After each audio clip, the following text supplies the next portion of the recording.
तो क्योंकि हम बात बिहार की राजनीति की कर रहे हैं, तो बिहार की राजनीति हमेशा से एक जटिल कैनवास रही है, जहां जाति की लकीरें, विकास की चमक और वादों की धुंध आपस में उलझी हुई नजर आती है। लेकिन 2025 के विधानसभा चुनाव की अगर हम बात करते हैं, 2025 के विधानसभा चुनाव में बीजेपी ने इस कैनवस को एक नया रंग दे दिया। किस तरह? परसेप्शन और नैरेटिव का ऐसा जाल बुना जहां हर धागा विपक्ष के कमजोर कंधों पर गिरता हुआ नजर आता है। ऐसा क्यों हो रहा है, ऐसा क्यों कह रहे हैं, पहले आपको वो बताते हैं। जिस महागठबंधन ने एनडीए से लोहा लेने की कोशिश शुरू की, वो महागठबंधन फिलहाल बैकफुट पर है और इसे हम आपको ग्राफिक्स के जरिए समझाते हैं कि आखिरकार हो क्या रहा है इस चुनावी पिच पर, आखिर है कौन आगे और कौन है पीछे। तो देखिए, एनडीए महागठबंधन की बात करते हैं। एनडीए महागठबंधन जो कि सभी सीटों पर स्ट्रैटेजी के साथ में मैदान में है। महागठबंधन में इस वक्त दोस्ताना जंग है। अब इस दोस्ताना जंग को समझिए। सीट बंटवारे का जो पेच है वो आसानी से सुलझाया। सीट बंटवारे को लेकर सियासी रार भी देखने को मिली। अदला बदली सीट से एनडीए ने हासिल किया एज। देरी से नामांकन और प्रचार, लेकिन इस बार ज्यादा स्थिर और एकजुट दिख रहा है। अंदरूनी कलह और तालमेल की कमी तो वहां पर भी नजर आई, लेकिन संगठित कैडर और बूथ स्तर की पकड़, भ्रष्टाचार और छवि पर हमला, प्रचार और सोशल मीडिया को व्यवस्थित ढंग से चलाया। महागठबंधन इस स्तर पर कमजोर रहा। जातीय समीकरणों में रणनीतिक बढ़त, M+Y समीकरण पर ज्यादा भरोसा और लोकसभा चुनाव की जीत का मनोवैज्ञानिक लाभ, बिखरी रणनीति और मुद्दों का अभाव। इस तरीके से आप एनडीए और इंडिया ब्लॉक का इस वक्त मौजूदा समीकरण क्या है वो बारीकी से समझ पाए होंगे।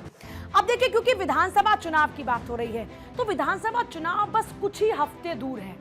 अगले महीने यानी कि नवंबर का महीना, जिसकी 14 तारीख ये तय करेगी कि अब की बार बिहार में सरकार किसकी बनने वाली है।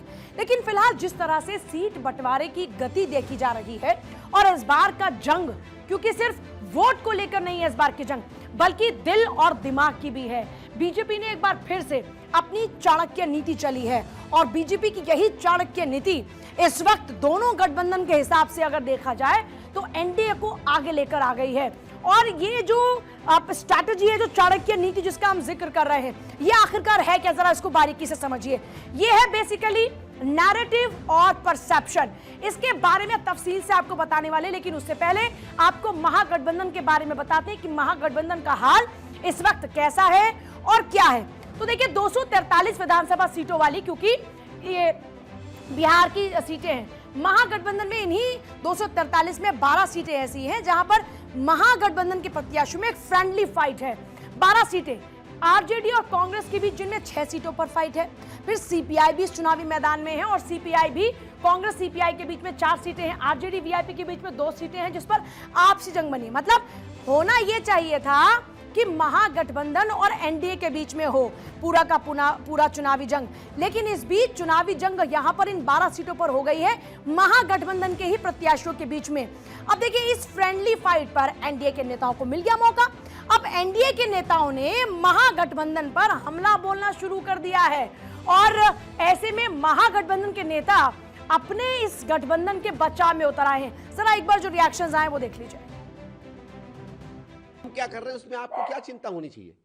अगर हमने 11 सीटें अपनी और खराब कर ली तो आपको तो खुश होना चाहिए ना कि चलो आपकी झोली में 11 और आ जाएंगी। आपको क्या चिंता है? आपको चिंता इसलिए है क्योंकि आप जान रहे हैं कि गद्दी सरक रही है। और मैं एक और चीज बताऊं, देखिए, कांग्रेस में और बाकी पार्टियों में जो हमारी तरफ की पार्टियां, हमारे यहाँ में नैसर्गिक नेतृत्व बहुत है।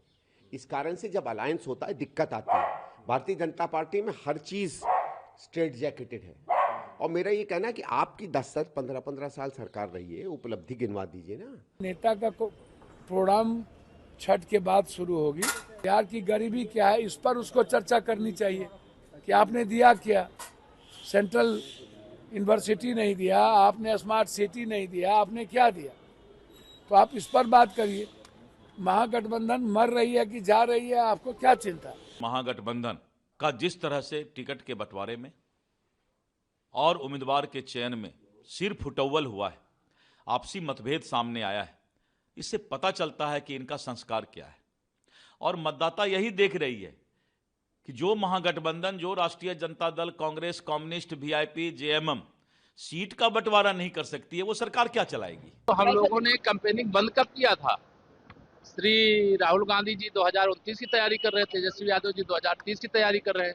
2025 तो बिहार की जनता ने एनडीए के नाम कर दिया है और लगातार जनता का समर्थन बढ़ रहा है और हम लोगों को पूरा विश्वास है बहुत रिकॉर्ड विजय बिहार के इतिहास में एनडीए की सबसे बड़ी विजय होगा। एनडीए को पूरा भरोसा है कि एक बार फिर से जीत उन्हीं की होने वाली है, लेकिन महागठबंधन पहले सीट बंटवारे में अटका रहा और अब फ्रेंडली फाइट करने के लिए मजबूर है। उधर एनडीए ने एक ऐसी रणनीति बना ली है कि महागठबंधन बैकफुट पर आ चुका है और चुनाव प्रचार शुरू कर अपने विरोधियों से एज यानी कि बढ़त ले ली है। अब चुनाव पिच की हम क्योंकि बात कर रहे हैं तो महागठबंधन से पहले एनडीए ने कैसे सीटों की हिस्सेदारी वाले पेच को सुलझाया, जरा समझिए। आपने देखा कि वहां पर भी पहले रस्साकशी चल रही थी सीटों को लेकर कि हमारे पास ज्यादा, कोई क्या ट्वीट कर रहा था, कोई मिलने का वक्त नहीं दे रहा था, लेकिन अब सीटों की अदला बदली कर एनडीए ने विपक्ष पर एज हासिल कर लिया है। एनडीए प्रत्याशियों के नामांकन की अगर बात करें, दिग्गजों की ताकत और एकता का प्रदर्शन, गठबंधन हमारा मजबूत है, ये संदेश देने की लगातार कोशिश की जा रही है। दरअसल ये जो नामांकन है, नामांकन को लेकर आप जरा समझिए कि ये एक ऐसा मौका होता है जब आप अपनी एकता को दिखा सकते हैं। आप देखिए मंच से ये एक मैसेज देने की कोशिश की जा रही है कि हमारा जो कुनबा है वो एकजुट है, हमारे कुनबे में कोई भी खींचतान नहीं है। अपनी मजबूती और एकता का जोरदार प्रदर्शन हर मौके पर किया जा रहा है। बीजेपी ने तो अपने कई मुख्यमंत्रियों के साथ साथ केंद्रीय मंत्रियों को भी चुनावी मैदान में उतार दिया कि आप जाइए, सड़कों पर जाकर प्रचार कीजिए और एनडीए की सरकार बनाने में अपनी भूमिका आप भी पक्की कीजिए। तो अपनी ताकत लगातार लगाई भी जा रही है और ये दिखाई भी जा रही है।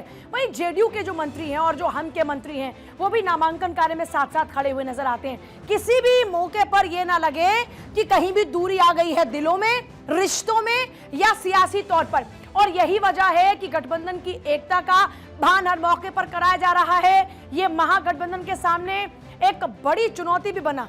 उधर एनडीए चुनाव प्रचार में पूरी तरह से एकजुट होकर लगातार कारपेट बॉम्बिंग में जुट चुका है। अब हम जिस कारपेट बॉम्बिंग की बात कर रहे हैं जरा उसको समझिए। बीजेपी ने सभी दिग्गज नेताओं को मैदान में उतार दिया। आपने देखा कि सूची जारी की गई बकायदा।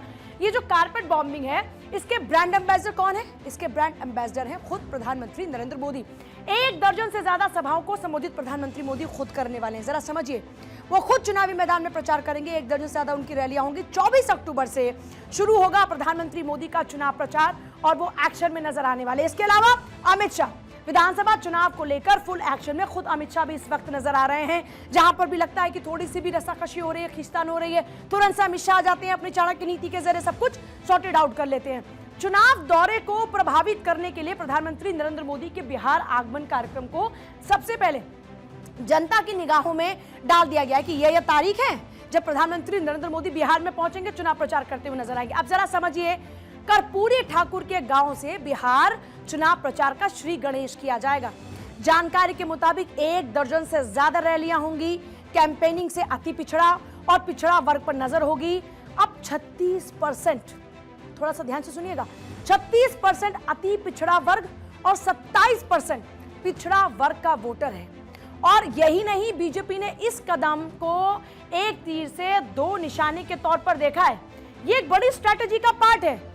आप समझिए कि मौजूदा दौर में राहुल गांधी, तेजस्वी यादव, अखिलेश यादव, उनके समर्थक उन्हें जननायक कहकर संबोधित करते हैं और जननायक के गांव जाकर पीएम मोदी क्लियर मैसेज देने की कोशिश करेंगे कि देश में एक ही जननायक है और वो है कर्पूरी ठाकुर।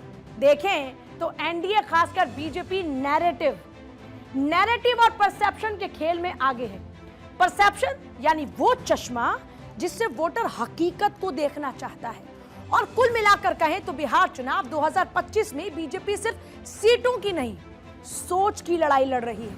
वो जनता को अपनी बात समझाने में सफल नजर आ रही है और वहीं विपक्षी अब भी अपनी जमीन को तलाश रहे हैं, अपनी स्ट्रैटेजी पर काम कर रहे हैं, अपने नैरेटिव पर काम कर रहे हैं।